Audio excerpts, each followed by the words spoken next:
Hello everyone, I hope आप लोग बहुत बढ़िया हैं, बहुत मज़े में हैं। और जैसे कि आप सब लोग जानते हैं कि बजट 2025 जो 1 फरवरी 2025 को अनवेल किया गया था, उस बजट के थ्रू हमारी ऑनरेबल फाइनेंस मिनिस्टर ने हमारी जो स्लैब लिमिट्स हैं, उन स्लैब लिमिट्स को बढ़ाया है, टैक्स रेट्स को कम किया है और सबसे इम्पोर्टेंट बात 12 लाख तक की इनकम पे टैक्स निल कर दिया है। कहा है कि 12 लाख तक की नॉर्मल इनकम पे आपको फुल टैक्स रिबेट अलाउ किया जाएगा और आपको कोई भी टैक्स नहीं पे करना पड़ेगा। ये सारी बातें आपके लिए कोई नई नहीं है, ये आप सब लोगों ने पिछले 2-3 दिनों में सुन ही ली हैं। आज इस वीडियो में मैं आपके साथ ये डिस्कस करने वाला हूँ कि गवर्नमेंट ने ये बदलाव किया क्यों है? वी ऑल नो कि ये चेंज आ गया है, बट इस चेंज को लाने के पीछे क्या उनका माइंडसेट होगा, क्या रीज़न्स होंगे, उनके बारे में भी एक डिस्कशन करना ज़रूरी है।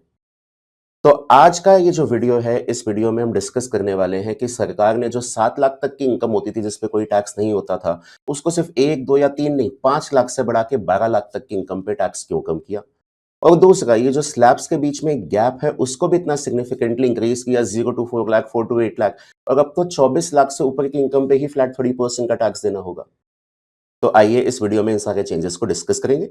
चेंजेस डिस्कस करने से पहले आपको पता ही होगा, बजट के टाइम पे बहुत सारे डॉक्यूमेंट्स हमारे पास आते हैं। एक आता है बजट स्पीच होती है फाइनेंस मिनिस्टर की, इसके बाद फाइनेंस बिल आता है, मेमोरेंडम आता है, इसके बाद बजट से रिलेटेड कुछ एक्सप्लेनेटरी स्टेटमेंट्स भी आते हैं।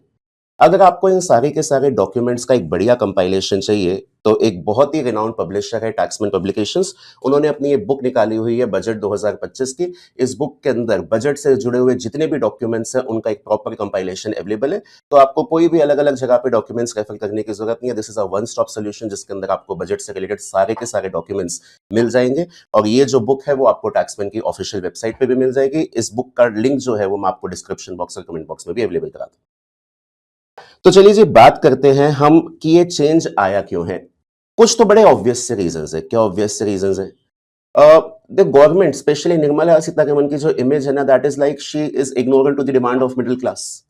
उन्होंने पास्ट में 2019 में कंपनीज के लिए टैक्स रेट काफी सिग्निफिकेंट कम किया था, लेकिन वो हमेशा ये बात आती है कि जी मिडिल क्लास के लिए वो क्या बेनिफिट लेके आ रहे हैं, कोई खास बेनिफिट तो लेके नहीं आते।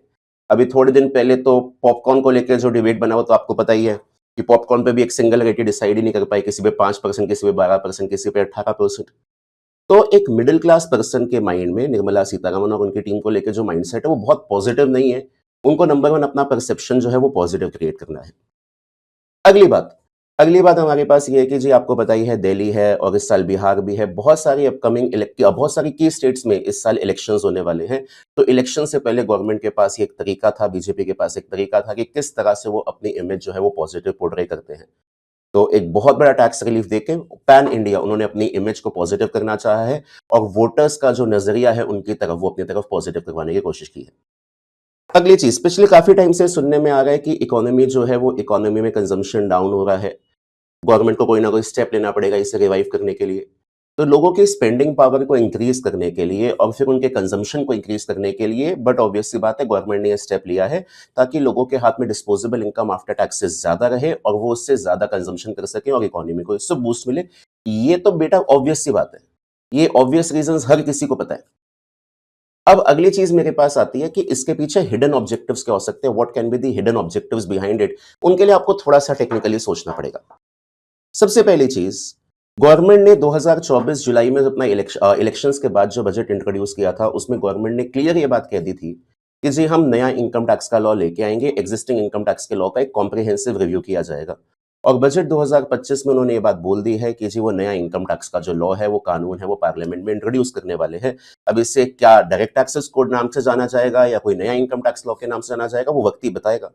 लेकिन जो डायरेक्ट टैक्सेस कोड या न्यू इनकम टैक्स लॉ की अप्रोच है ना, that approach is lower tax rates, कम से कम टैक्स रेट रखें, लेकिन एग्जिम्पशंस और डिडक्शंस को क्या कर दें, एग्जिम्पशंस और डिडक्शंस को भी मिनिमाइज कर दें। आपकी एग्जिम्पशंस और डिडक्शंस को मिनिमाइज किया जाए और आपकी टैक्स रेट्स को कम किया जाए। इनकम टैक्स के लॉ में बहुत सारी एग्जिम्पशंस हैं, चैप्टर 6 से में एडीसी से एटीयू को लेकर बहुत सारी डिडक्शंस हैं। तो नई टैक्स रिजीम जब गवर्नमेंट ने लॉन्च की हुई है, इस नई टैक्स रिजीम में गवर्नमेंट उन एग्जिम्पशंस और डिडक्शंस को कैंसल आउट करती है और उसका बेनिफिट देती है by giving lower tax rates.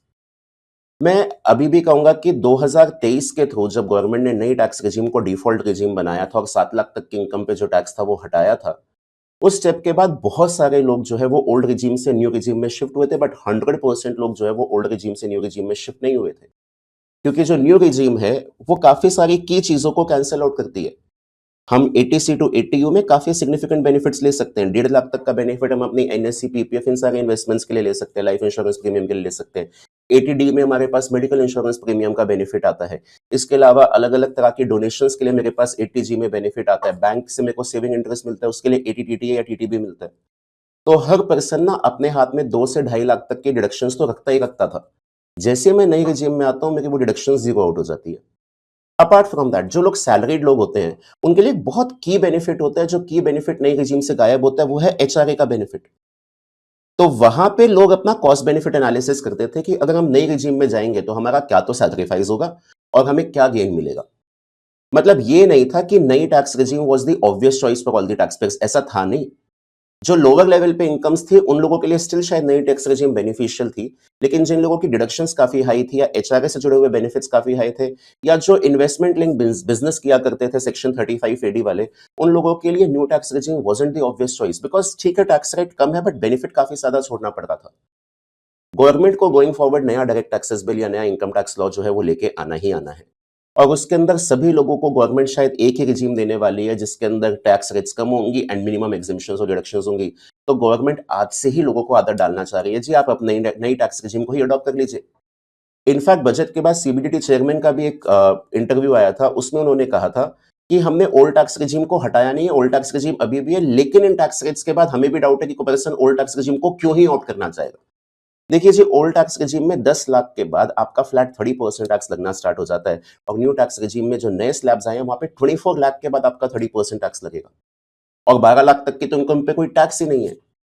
तो गवर्नमेंट चाह रही है कि गोइंग फॉरवर्ड अब लोग ना अपने आप ही ओल्ड टैक्स रेजिम का बेनिफिट लेना छोड़ दें, नई टैक्स रेजिम के अंदर शिफ्ट आ जाए, और उसके बाद जब गवर्नमेंट नया डायरेक्ट टैक्स बिल या नया डायरेक्ट टैक्स कोड लेके आएगी, तो लोगों के लिए जो ट्रांजिशन होगा from the existing income tax law to the new direct tax code, वो एकदम सीमलेस होगा। उन्हें ऐसा लगेगा ही नहीं कुछ खास चेंज हुआ है in so far as tax rates are concern. तो नया डायरेक्ट टैक्सेस कोड या नया income tax law financial year 26-27 से लागू होता है या आगे बाद में लागू होता है, उस चीज की आदत आपको आज ही से डाली जा रही है कि फाइनेंशियल ईयर 25-26 में जो नई टैक्स रिजीम है, it becomes the obvious choice for all the tax payers, ताकि गोइंग फॉरवर्ड जब आपके लिए सिर्फ एक ही रिजीम दी जाए, you will be comfortable in transitioning in this. अगला एक और पॉइंट देखिए जी, वी ऑल नो कि मैक्सिमम लोग जो है ना, वो अपना टैक्स एकदम मिनिमाइज कराना चाहते हैं। जब हमारे पास 5 लाख तक की इनकम पे रिबेट हुआ करती थी फुल, तो लोगों की आईटीआर का अमाउंट जो 5 लाख के आसपास घूमता था। जब 2023 में इस 5 लाख को 7 लाख कर दिया गया था नई रिजीम में, तो लोगों की आईटीआर का अमाउंट 7 लाख के आसपास घूम रहा था। अब जब नई रिजीम में इसे 7 लाख से 12 लाख कर दिया है, तो गोइंग फॉरवर्ड जो है वो गोइंग फॉरवर्ड ये हमारा जो अमाउंट है आईटीआर का, वो 12 लाख के आसपास घूमेगा। अब there are very high chances कि लोग अपनी आईटीआर में एक अच्छा अमाउंट 10 से 12 लाख तक का अमाउंट आईटीआर में दिखाएंगे और स्टिल कोई भी टैक्स नहीं पे करेंगे। आईटीआर में अगर आप अच्छा अमाउंट दिखाते हैं तो ऑन पेपर जो इनकम है वो इनकम बेटर आती है। तो जो छोटी-छोटी इनकम्स को, जो 4-5 लाख को हम कमाते हैं बट उनको हम डिस्क्लोज नहीं करना चाहते, इस रीजन की वजह से कि हमारा टैक्स बन जाएगा। शायद अब एक व्यक्ति जो है वो 12 लाख तक की आईटीआर भरे तब भी उसे कोई टैक्स नहीं देना पड़ेगा, तो इस वजह से वो अपनी आईटीआर के अंदर इतना अमाउंट दिखाएगा। और आप 12 लाख को इक्वेट करेंगे तो मंथली बेसिस पे 1 लाख तक की नॉर्मल इनकम पे कोई भी टैक्स नहीं है, तो पर्सन अब फ्रीली अपने अमाउंट को आईटीआर में डिस्क्लोज करेगा, तो ऑन पेपर जो इनकम आएगी वो इनकम बेटर आएगी। और इससे फाइनेंशियल और बैंकिंग सेक्टर और स्टॉक मार्केट, एसआईपीज, इन सबको भी कहते हैं कि जी बूस्ट मिलने की एक्सपेक्टेशन है। कैसे एक्सपेक्टेशन है, इसको भी एक बार जानिएगा। देखिए जी, अगर मैं कभी भी किसी बैंक से लोन लेता हूं या क्रेडिट कार्ड लेता हूं, तो उस लोन की लिमिट या उस क्रेडिट कार्ड की लिमिट को हमेशा लिंक किया जाता है उस अमाउंट से जो मैंने आईटीआर में डिस्क्लोज किया है। जो आपने अपनी इनकम आईटीआर में डिस्क्लोज की है, उससे आपके लोन और क्रेडिट कार्ड को लिंक किया जाता है। Now because the tax, there is no tax on income up to rupees 12 lakh, the tendency of people to declare higher income in ITR will increase, जिसकी वजह से उनके लोन लेने का क्राइटेरिया या लोन की एलिजिबिलिटी या क्रेडिट कार्ड की जो लिमिट है वो भी शायद बेटर होने के चांसेस है, which in turn will give benefit to the business of the banks and the financial and banking sector. और इसी तरह से एक और चीज देखिएगा, अगर मेरे को स्टॉक मार्केट में इक्विटी में डीमैट अकाउंट के थ्रू कुछ भी इक्विटी खरीदनी है या मेरे को एसआईपी करानी है, तो स्टॉक मार्केट या एसआईपी में तो मेरा डिस्क्लोज मनी ही जा सकता है, जो मनी मैं ऑन पेपर दिखाता हूँ, उसी मनी से, व्हाइट मनी से ही I invest my amount in stock market and SIPs. तो स्टॉक मार्केट और एसआईपीज़ के अंदर मेरी डिस्क्लोज्ड इनकम जाती है। अब अगर मैं अपनी आईटीआर के अंदर इनकम 7 लाख तक के आसपास की दिखाता था, तो मेरी जो एसआईपीज़ या स्टॉक मार्केट में इन्वेस्टमेंट थी, वो भी कॉरेस्पॉन्डिंगली उसी रेंज के हिसाब से थी। Now I will be able to show income up to rupees 12 lakh in my ITR without paying any tax. So there are definitely chances कि जो लोग इन्वेस्टमेंट्स अपनी स्टॉक मार्केट या एसआईपीज़ में प्लान करते हैं, they can increase that amount.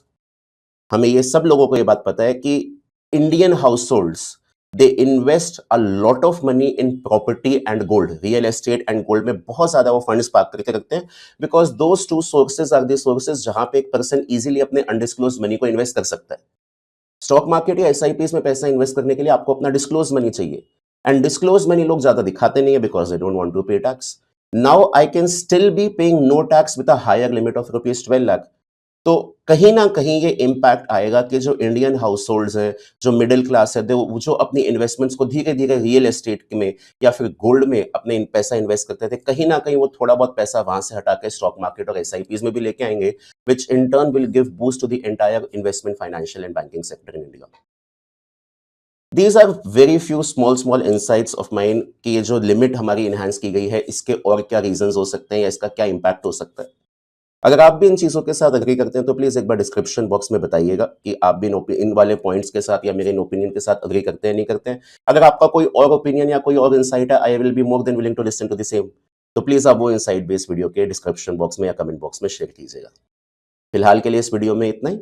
जैसे कि मैंने आपको बताया कि अगर आपको पूरा कंपाइलेशन देखना है फाइनेंस बिल का, मेमोरेंडम का, बजट से जुड़े हुए सारे के सारे पब्लिकेशंस का, तो आप ये वाली बुक जो है वो ले सकते हैं। इसका लिंक आपके पास डिस्क्रिप्शन बॉक्स में अवेलेबल है। ठीक है जी, फॉर दिस वीडियो इतना ही है। आगे मिलता हूं आपसे। Till then bye bye, take care.